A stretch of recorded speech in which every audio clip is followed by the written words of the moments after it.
بسم اللہ الرحمن الرحیم۔ السلام علیکم، میں آپ کا ہوسٹ عبدالقیوم۔ آج میں دھان کی آپاشی کے بارے میں بتاؤں گا کہ اس کا طریقہ کار کیا ہے۔ پنیری کی منتقلی کے وقت کھیت میں پانی کی گہرائی 1 تا 1.5 انچ رکھیں۔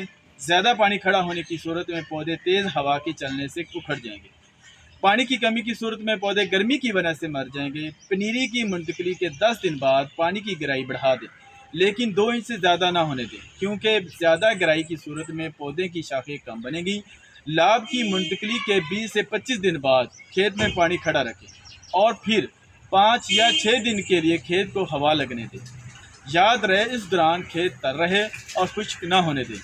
اگر کھیت کسی طریقے سے خشک ہو گیا تو زمین میں دراڑیں بن جائیں گی اور اس کے بعد کھیت میں پانی کھڑا کرنا مشکل ہو جائے گا۔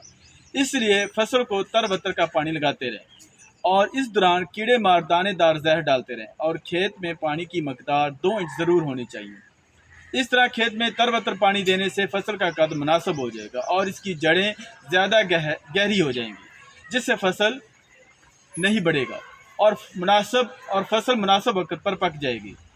دانے بھرنے کے بعد یعنی فصل پکنے سے 2 ہفتے پہلے پانی بند کر دیں، تاکہ فصل کی کٹائی کے بعد کھیت گیلا ہونے کی وجہ سے دشواری پیدا نہ ہو۔ یاد رہے، سٹا نکلتے وقت اور دانہ بھرتے وقت فصل کو پانی کی کمی نہ ہونے دیں۔ وہ علاقے جہاں کھیتوں میں پانی کھڑا نہیں ہوتا، وہاں کی فصل باسمتی اقسام پر دھان کے بھبکے کا حملہ زیادہ ہو جاتا ہے۔